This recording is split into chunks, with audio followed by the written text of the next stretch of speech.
There's a lot in life that feels like it should be guaranteed but isn't.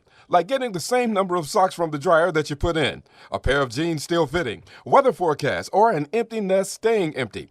AT&T is introducing a new guarantee you can count on, the AT&T Guarantee, offering connectivity that you can depend on, deals you want, and service you deserve, or they'll make it right.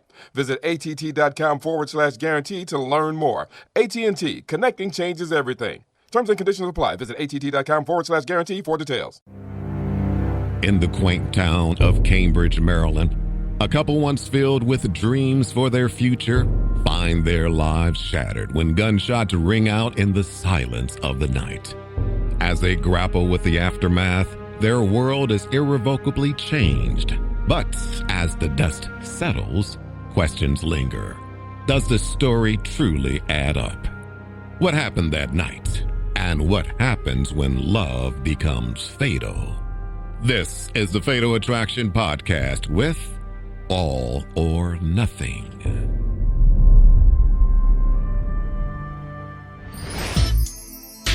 January 30th, 2018.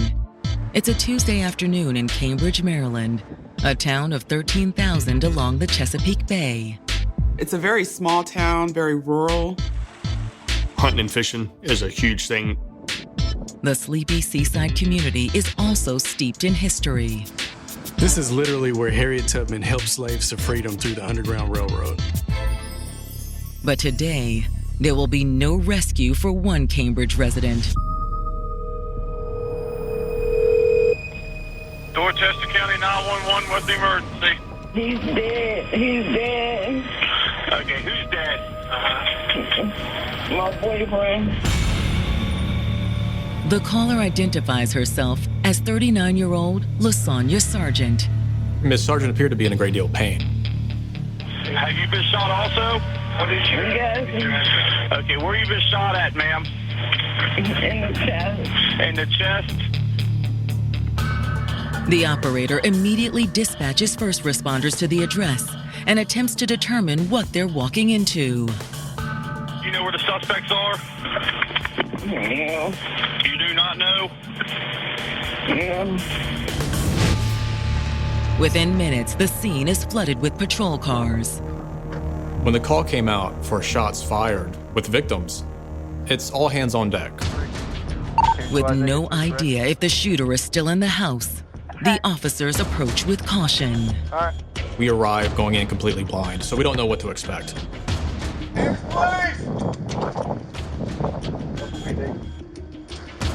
Cambridge Police! Down. Subject down. Subject down there. One female is down on the ground.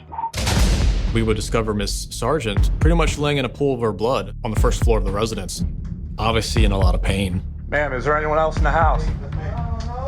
You don't know? Do you know who did this to you? Miss Sargent was lying in the floor, so I made my way upstairs where we were advised that there was a male subject who had been shot as well. Oh, we got one on the bed. Second victim upstairs. It's Lasanja's boyfriend, 35-year-old Sherrod Mack. I don't have no pulse or nothing on him. Ain't breathing. New York native Sherrod Mack possessed a large and loving heart. Even when he was a little baby, all his photos, he's always laughing or smiling. He was just a loving kid. Some kids grow up and their attitude change, but that wasn't the case with him. He never changed. All right. He was very kind-hearted. He always gave instead of trying to gain. Everyone liked being around him. If I needed anything, honestly, he would be there for me. His sisters could call him up anytime to talk to him, and he was there for them. He was just this loving son and this big brother that we just adored. Sherrod was so awesome. He's like the family clown. He always made you laugh. I mean, not just laugh, but really belly laugh.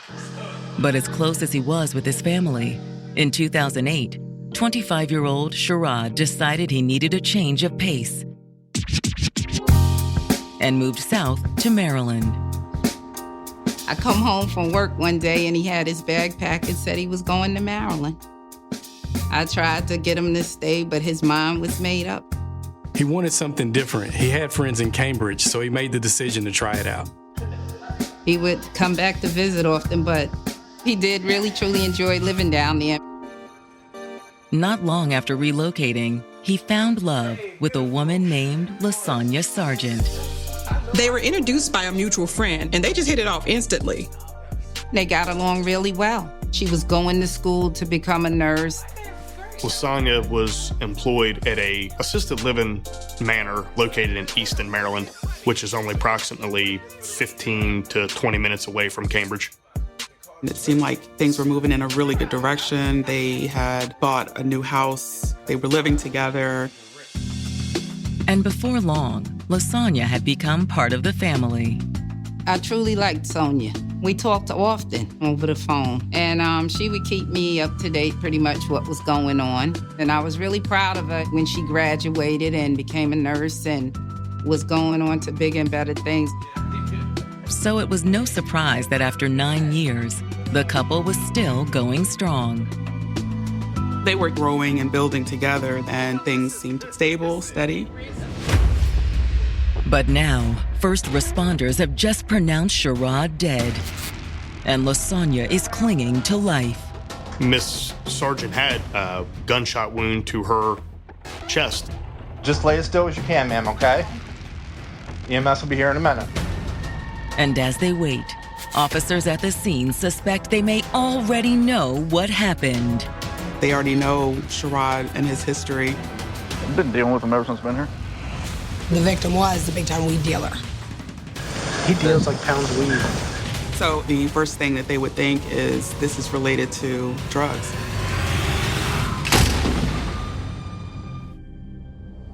Prepare for more shocking revelations on the Fatal Attraction podcast. Stay tuned for more. The Quarter Pounder with Cheese had many great things. Maple-flavored griddle cakes isn't one of them. McDonald's breakfast comes first. Ba-da-ba-ba-ba. Hey all, I'm Jamie Lynn Sigler, a mom, actor, and advocate. I know how overwhelming it can be trying to decide which treatment is right for you. I've been there. But you should know you're not alone. You can do this. Start with some research, talk to the community, and most importantly, don't be afraid to ask your doctor questions. You might find results that speak for themselves. That's how I landed on Kesimpta. Ask your doctor if Kesimpta, ofatumumab, could be right for you. You can check out the details at kesimpta.com. The Quarter Pounder with Cheese had many great things. Maple-flavored griddle cakes isn't one of them. McDonald's breakfast comes first. Ba-da-ba-ba-ba. Hey, beautiful. Lasanja Sargent and Sherrod Mack had built a happy life together. They were together for about 9 years. They were growing and building together and in a really happy place. But what appears to be a horrific attack has left Sherrod dead and Lasanja gravely injured. When the police arrive, she's conscious, but she has what appears to be a gunshot wound to the chest. Once police clear the scene, medical personnel rush to Lasanja's aid. All right, sweetheart. We're just gonna roll you, honey. Oh, yep, there it is. All right. When you looked at Miss Sargent, you would see a gunshot wound around the heart area, as well as in her back. So it wasn't clear at the time whether she was shot twice, or if this was an entry wound and an exit wound from the same bullet. I know. They're rushing to get her treatment and get help. I'm ready. Come on, I'm ready. Once loaded into the ambulance, a detective with the Cambridge Police Department rides with Lasanja. Detective Phillips accompanied her in an effort to get what we would call a dying declaration, where if she was going to die, which we believed that there was certainly a very large potential that she would, that we would have her tell us who did this. But it proves difficult to get any useful information from the gravely injured woman. I was crammed in the back of the ambulance with other personnel, medical personnel. Miss Sargent's obviously back there in a great deal of pain. They're asking her questions. I'm trying to get answers to questions myself. They're hooking her up to machines. The ambulance is rolling down the street. Everybody in the back of the ambulance is just getting tossed around as well. So it was a very chaotic scene. They got to shock trauma and she was rushed into surgery. While doctors fight to save Lasanja, investigators at the crime scene try to piece together what happened. Do you see where he shot at? In the ear. Sherrod had been shot twice in the head. He was laying on his back in the bed with his head kind of up against the pillows. There was blood everywhere. But it appears to police that the victim has been dead for some time. Blood's dry on his arm. He's cold. He's been here for a while. The question was how long, and we needed to account for that. While police had found Lasanja downstairs, investigators believe she had been shot while lying beside Sherrod.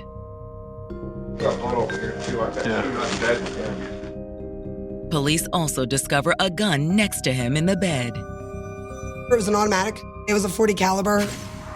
We did not know who the gun belonged to or how it got there. However, investigators do suspect it was the weapon used in the shooting. There was 3 .40 caliber shell casings that were located inside the bedroom. That's a match for the gun in the bed and potentially the number of gunshot wounds that Sherrod and Lasanja suffered. And nearby, they find what may have been the killer's true target: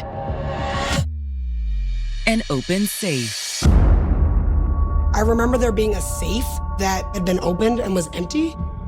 Initially, you think, okay, well, he's been robbed. And while police saw no signs of forced entry, the killer may not have needed to break in. The first responding officers, there was literally no signs of forced entry. The door was unlocked. They opened it. Nothing appeared out of the ordinary. The back door was slightly cracked open. And knowing who their victim is, police suspect the murder was likely drug-related. I've been dealing with him ever since I've been here. So he feels like pounds of weed. Working in the area as long as what I did see Sherrod from time to time, and he was never really an issue. He just had his thing that he did. In my experience, the most violence is over marijuana. That's the biggest market. That's a moneymaker. Before chasing down their hunch, detectives begin talking to the worried neighbors who'd gathered outside. It's really a beautiful development. Newer townhomes. I don't recall there ever being a violent felony occurring in that area. So it was highly unusual, this crime in particular, where it took place.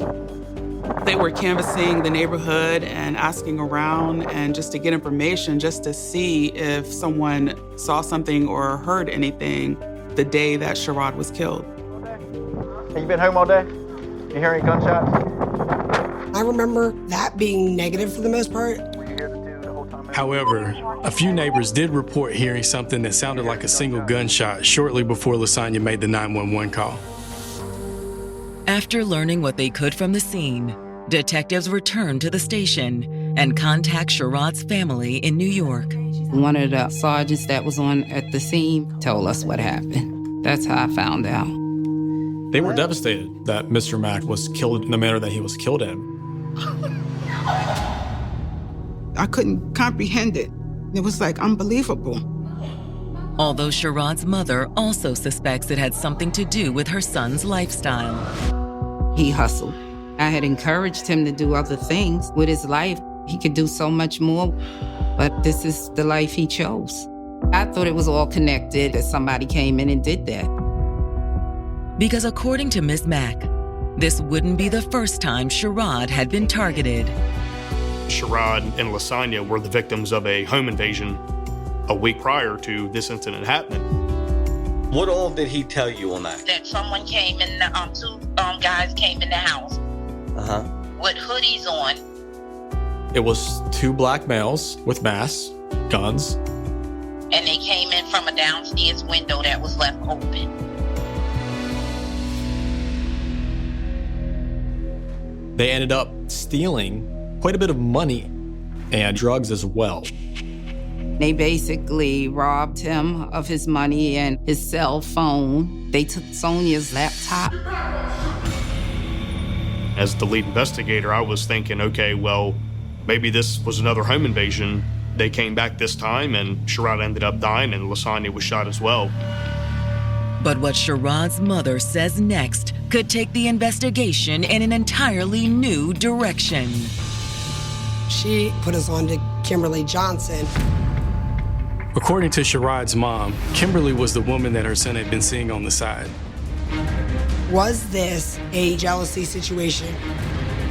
Rather than drugs and money, was Sherrod's murder a scorned lover's revenge?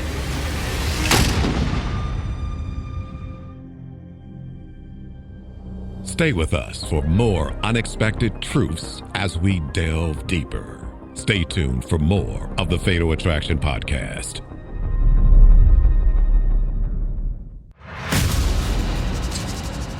Detectives investigating the shooting that left Sherrod Mack dead and his girlfriend Lasanja Sargent in critical condition have just learned that the couple's relationship wasn't perfect. His mother revealed that Sherrod was seeing another woman on the side. Wasn't doing what he should have been doing. And I told her I would help, but that's how I felt about her. I really loved Sophie. The new information raises the possibility that the shootings weren't drug-related. Investigations can change at the drop of a hat, and it's almost whiplash. You have to go where the evidence takes you. Until you know what happened, you don't cancel out anything. You know, everybody is a suspect. The only eyewitness that can identify the shooter has just been rolled out of surgery. Eventually, she came out of surgery and came to at some point, was a little loopy.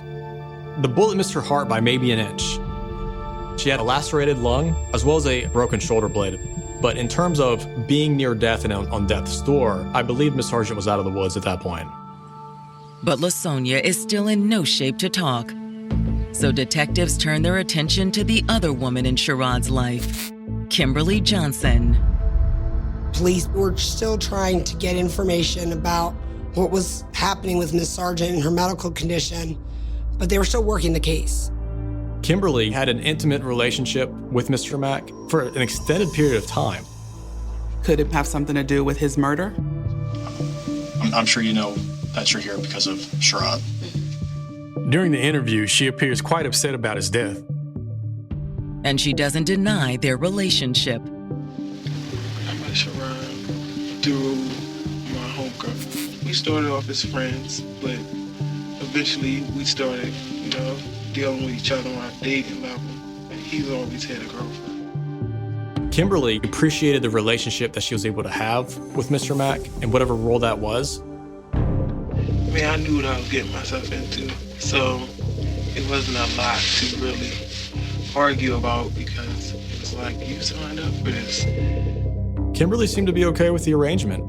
For the nature of the relationship they had, she did not seem bitter. Yeah, overall good. Overall good. Kimberly also claims that she had no real issues with Lasanja. She's known for maybe 2 years, maybe. Me and her have spoken. You guys have already spoken? Stuff okay. Like that. So we know each other very well. Kimberly seemed to respect the structure of the relationships as they were. Although she admitted that she and Lasanja weren't always friendly. The last time I spoke to her was just arguments. Like back and forth. But nothing crazy over the last, nothing spiked or any aggression or anything like that over the last couple of weeks. She was very upfront about everything and outright denied having anything to do with Sherrod's murder. But Kimberly claims she's heard rumors about who was behind the murder. Supposedly out-of-town people. She then goes on to tell detectives about the home invasion and robbery Sherrod's mother mentioned. 2 guys came to his house and tried to rob him or took some money or something from him that night. Do you remember what day that was? It was 2 Sundays ago.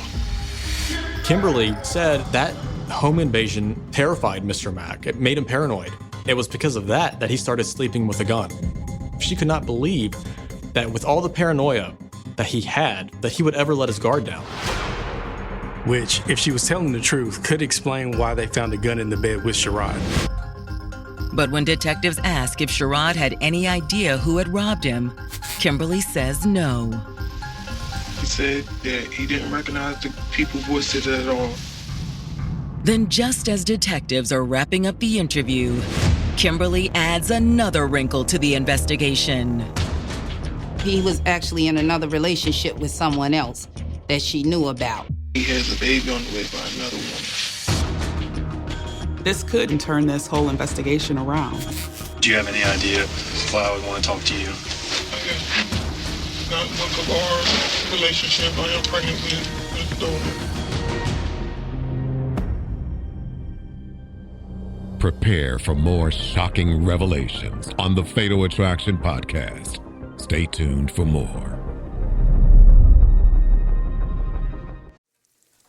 The Quarter Pounder with Cheese had many great things. Maple-flavored griddle cakes isn't one of them. McDonald's breakfast comes first. Ba-da-ba-ba-ba. Hey all, I'm Jamie Lynn Sigler, a mom, actor, and advocate. I know how overwhelming it can be trying to decide which treatment is right for you. I've been there. But you should know you're not alone. You can do this. Start with some research, talk to the community, and most importantly, don't be afraid to ask your doctor questions. You might find results that speak for themselves. That's how I landed on Kesimpta. Ask your doctor if Kesimpta, ofatumumab, could be right for you. You can check out the details at kesimpta.com. The Quarter Pounder with Cheese had many great things. Maple-flavored griddle cakes isn't one of them. McDonald's breakfast comes first. Ba-da-ba-ba-ba. Detectives investigating Sherrod Mack's murder have just learned from his lover, Kimberly Johnson, that there was a third woman in his life. This mistress was actually currently pregnant with his child. Her name is Tasha Wilkins. At this point, detectives aren't sure what to think. With a baby on the way, is Tasha unwilling to stay on the sidelines, or is Kimberly angry because Sherrod had someone new? When a detective sits down with Tasha that afternoon, she doesn't deny that she's carrying Sherrod's child. Do you have any idea why I would want to talk to you? Not because of our relationship. I am pregnant with his daughter. Mm-hmm. They knew it was a girl, and they had actually did a DNA test. So he knew for sure that the baby was his. And while Tasha admits to knowing about Lasanja, she insists she had no reason to be jealous. Well, it was on the outs. Mm-hmm. It was on the outs before me. It definitely was more so on the outs after this baby situation came. In fact, Tasha claimed that Sherrod was planning on moving in with her. It became clear when talking with her, the one thing that he always wanted was a child. This was his first kid, so he was really excited about the baby. She actually told us the day of the incident, she and him were supposed to go sign a lease on an apartment together. But then when I didn't get, the regular good morning text of how you doing, how you feeling, whatever. Mm-hmm. So he was up so early, maybe he's asleep. I was just looking forward to hearing from him in the afternoon. However, Tasha says that when she hadn't heard from Sherrod by that afternoon, she started to worry. Tasha said that Sherrod seemed preoccupied with something on Monday evening, less than 24 hours before the murder. He was upset about something. He really didn't get into detail what, and he said that he was going to call me, and he didn't. Tasha says she had sent him a follow-up text later that night. Said, you okay? You never called. He was like, yeah, I'm at the gas station, and I just got a lot on my mind. And I think I might have asked him what was going on, or did it have anything to do with me? She says that he responded no. They just said no. He actually said hell no. So the detectives needed to know what was it that Sherrod had on his mind that night. Maybe he was scared of another home invasion. There may be a way to find out. Now in recovery, Lasanja is finally able to speak with detectives. We all went, shh, thank God. Because we needed that interview. As soon as they hear that Lasanja is awake, detectives head to the hospital to get a statement. I'm the investigator in the case. I know Sherrod's on him. We only had a tape recorder, and he asked her if she was willing to talk to him, and she said she was. Miss Sargent, can you just basically, start from the top, what happened? They came in. Now, who came in? I think it was 2 or 3 guys. 2 or 3 guys. They were looking for drugs and money. That was a week ago? Maybe. Lasanja tells detectives that the night of the murder started much the same as the previous home invasion. You wake up. To them. Like one that got to my head. Lasanja thought it was the same people that came back and, some people that couldn't finish the job. They were wearing ski masks so that she didn't get a good look at their faces. Was it at night? Was it in the morning? It was like in the wee hours in the morning. It was very early, and she said it was dark out when this took place. They came in with like a black gun. Okay. And then he took the gun that he had on the dresser. Lasanja says the intruders forced her out of bed at gunpoint. So then what happened next? And it was like, even though you know where it's at, you know where it's at. She says they ordered her to take them to the drugs. They brought her downstairs to the living room area.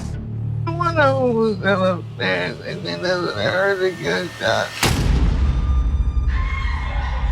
Lasanja says that's when she realized that Sherrod was dead.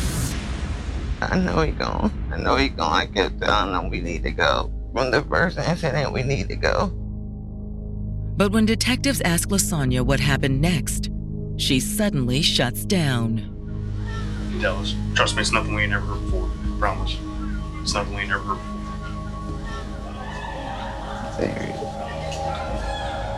They what? They raped me. And when it was over, Lasanja says they brought her back upstairs to the bedroom.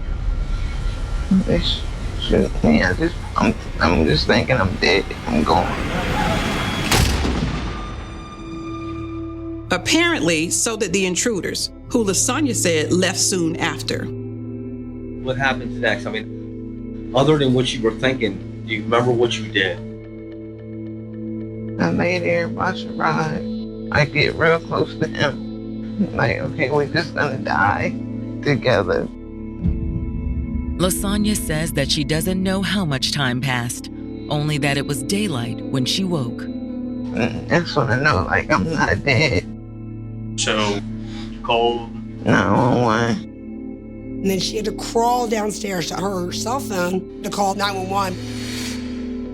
Lasanja's story appears to fit the evidence at the scene. If Lasanja was raped, shot, and then left unconscious for several hours, that could be why Sherrod's blood was dry at the time he was found. As the lead investigator, I was thinking this was another home invasion. However, Lasanja's story also offers detectives a chance to identify the intruders. Because of the nature of the allegation, certain protocols go into effect. She says they gang raped her. She's, got these injuries. They're doing a rape kit on her. Until the results come back, detectives are no closer to identifying Sherrod's killer. But then a witness comes forward with a possible tip. A lot of people had really good relationships with Mr. Mack. This particular man knew Sherrod from around town. He tells police he'd seen Sherrod at a local convenience store the night before the murder. This matches what Sherrod had told Tasha about being at a gas station. I talked to him, I spoke to him, man. He drives a white car with dark tinted windows on it. He had never seen that car around before, but thought it might have had New York tags. Did you see who was in the car with him? The lady goes to pursuing this for this video. Acting on the tip, detectives request surveillance footage from the convenience store. The video yields some helpful information. They do see Sherrod with someone in a white car, but they're unable to read the tags. Hoping the car might return to the market, detectives scan through the tape and make a surprising discovery. Around 9 o'clock, 9:15 in the morning of the shooting, you can see Miss Sargent heading into the market and buying a pack of cigarettes. This is, of course, several hours after intruders had supposedly broken into the house. She's obviously not shot at this point, so we have serious questions.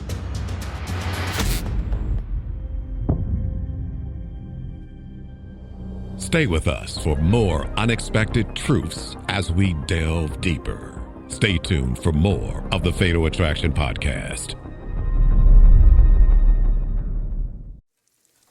The Quarter Pounder with Cheese had many great things. Maple-flavored griddle cakes isn't one of them. McDonald's breakfast comes first. Ba-da-ba-ba-ba. Hey all, I'm Jamie Lynn Sigler, a mom, actor, and advocate. I know how overwhelming it can be trying to decide which treatment is right for you. I've been there. But you should know you're not alone. You can do this. Start with some research, talk to the community, and most importantly, don't be afraid to ask your doctor questions. You might find results that speak for themselves. That's how I landed on Kesimpta. Ask your doctor if Kesimpta, ofatumumab, could be right for you. You can check out the details at kesimpta.com. The Quarter Pounder with Cheese had many great things. Maple-flavored griddle cakes isn't one of them. McDonald's breakfast comes first. Ba-da-ba-ba-ba. Detectives investigating the murder of Sherrod Mack and shooting of Lasanja Sargent have just found evidence that suggests a shocking alternative to her home invasion story. Detectives have just found surveillance footage of Lasanja at a local convenience store, unharmed, several hours after the deadly break-in allegedly occurred. Maybe Miss Sargent isn't the victim that she wanted to portray. Maybe she was involved in this, and maybe she's somebody that should be considered more seriously for what happened. But if that was the case, how did she end up shot? A possible answer begins to emerge when Lasanja's supervisor at the assisted living facility reaches out to detectives. Detective Jason. We were able to determine after speaking with the employer, Lasanja was, at first when she was hired, she was a very good employee. She was a hard worker. But according to her supervisor, that had eventually started to change.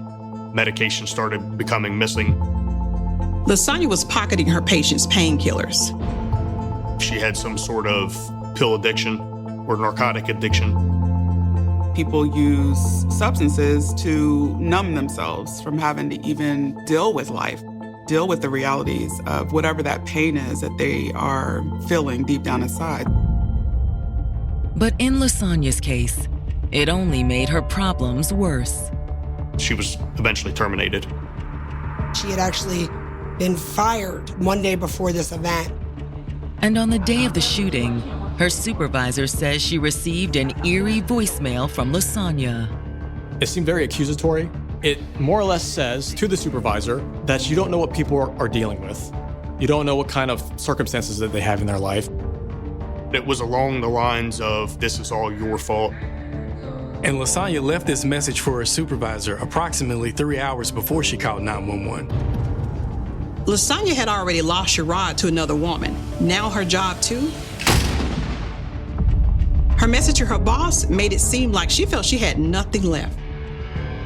Maybe this was a murder-suicide. After talking to her supervisor, detectives return to the hospital and confront Lasanja with what they know. He just went into her, said, "You did it, didn't you?" This whole thing has come to a head, but there's only really one way that this thing happened. He points to the loss of the relationship, her job, and the pregnancy as part of her motive. I know that puts you in a bad frame of mind. But Lasanja insists that detectives have it all wrong. I knew of her and of him supposedly getting her pregnant. She passed it off like she was well aware of that. That was old news. And we had gotten over it and gotten past it and was working out the issues. So you're saying that you did not know that he was getting ready to leave? I did not know nothing about that because he wouldn't leave me. He kept saying he didn't want to leave me. That's what Lasanja claims. But detectives refuse to back down. Did you shoot him? No, sir, I did not. You're sure? I'm positive. You stick to what you're saying. With the evidence that we got, there is no way that anybody's going to believe that. What you're saying is not the truth. I know it and you know it. I'm done. Lasanja may be done, but detectives aren't. I've also got a DNA search warrant for your DNA I'm going to get right now. They want to see if Lasanja's DNA is found on the gun that was in the bed with Sherrod. We're going to compare that. And, there's going to be a lot of things forthcoming. She read that thing over like a fine-tooth comb and was being very reluctant to give up her DNA at that point because she knew the jig was up. We knew it was her.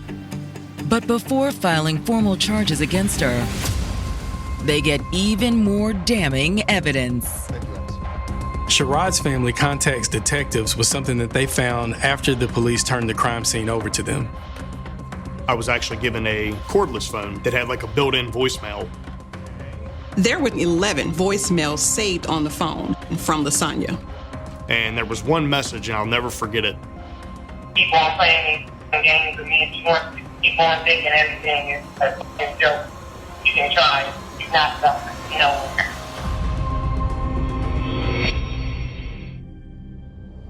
Prepare for more shocking revelations on the Fatal Attraction podcast. Stay tuned for more.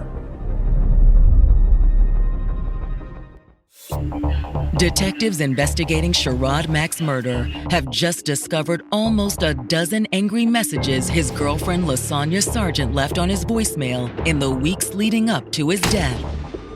She had told police that their relationship was on a mend, but the messages tell a different story. Don't hang the phone up on me when I'm talking, Sherrod. That's true, and you're a jerk.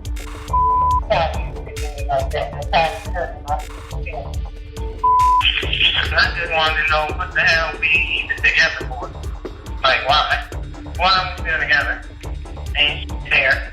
Like, we just sleep in the same house. What the hell are we together for? Taken together, the messages paint a picture of someone potentially capable of a murder-suicide. Investigators believe they had more than enough at the time to actually charge Miss Sargent for the murder of Mr. Mack. And when Lasanja is released from the hospital, detectives are waiting. Miss Sargent was taken from the hospital and brought to the police department where she would finally be charged with the murder of Mr. Mack. News of Lasanja's arrest brings mixed emotions for Sherrod's family. I didn't want to believe it. I'm like, why would she shoot herself? I don't believe that. Who would shoot themselves in the chest? I couldn't believe she would have done that. It's just... When Lasanja goes to trial on August 20th, 2018, prosecutors contend that despite her story about the armed intruders, she was the only shooter in the house that night. There were strong factors in her decision to take a life. From the minute that Sherrod had gotten Tasha pregnant, everything started to spiral out of control. She had lost her job. Sherrod was moving out. Things weren't going her way at all. And sometime during that night of January 29th, Lasanja had reached a fatal decision.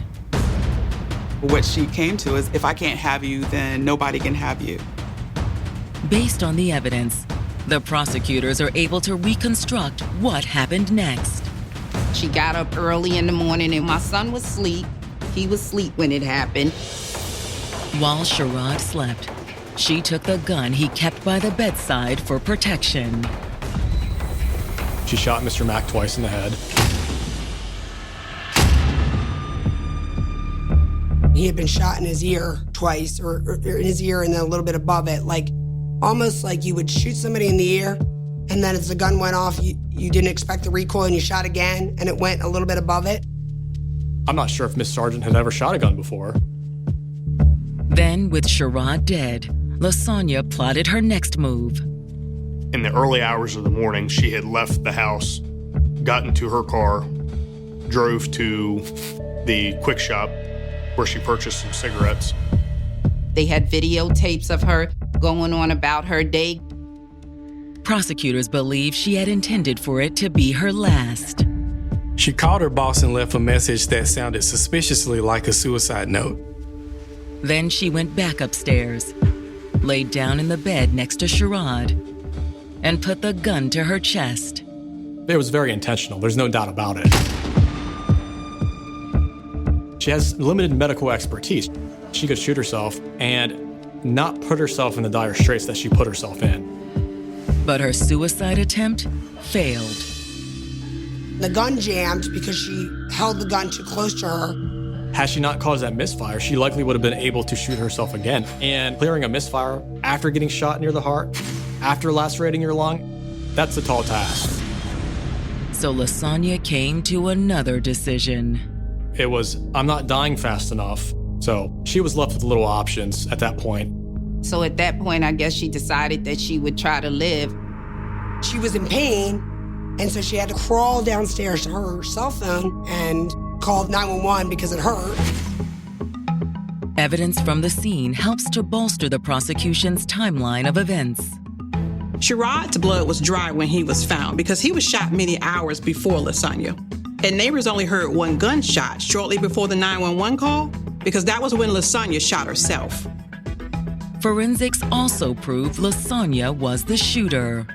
Not only was Ms. Sargent's DNA on the trigger of the gun that was left on the bed, but also her DNA was on the magazine. And ballistics matched the shell casings found at the scene to Sherrod's gun. The prosecution also has proof that Lasanja's alleged rape never happened. From the rape kit, there was semen found inside of Miss Sargent, but it was Mr. Max. So the belief is that around the time of the shooting, maybe the day prior, she potentially had sex with Mr. Mack. But no other semen, no other sources found on Miss Sargent, and no other evidence to suggest that she was violently and brutally raped the way that she described. When it's the defense's turn, Lasanja sticks with her original story. She said that it was a home invasion, and she stuck with that story throughout the trial. She never wavered from that story. But it's a story the jury finds hard to believe. And that jury came back with a guilty verdict. The judge, he made a point to let me know that he's gonna make sure she never get out. He gave her a life sentence plus another 20 years, and that was a sense of relief. She will never see the light of day again. She will die in prison. And that was satisfying to the state.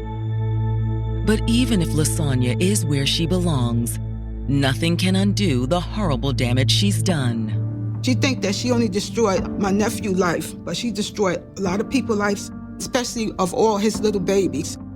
I really do feel bad for the child in this situation who never got the opportunity to meet her father. She only gonna know it. We can tell her the stories we can tell her. And Sherrod's family still struggles to fathom what could have motivated Lasanja to take things so far. Why she had to kill him. He didn't deserve what happened to him. It made no sense. It would have been better to walk away. It's a lesson his family hopes others will take from this tragedy. If the relationship is not working, it's best to separate. People look at tragedies like this and they want to know, well, how did this happen? Well, it happened over a long period of time. Things degraded and they got worse and worse. The worst tragedies that we see around us are rarely something that happens spontaneous. There are clues, there are indicators. If you're not happy, just leave. Don't drag it out. Just get out of that situation before things could take a wrong turn. When a relationship reaches an impasse, it's important to recognize the opportunities for growth and new directions. As detectives peeled back the layers of deceit, they revealed essential truths that ultimately led to a tragic and shocking conclusion.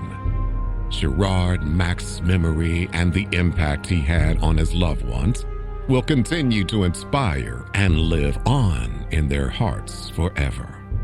Coming up on the next episode of the Fatal Attraction Podcast.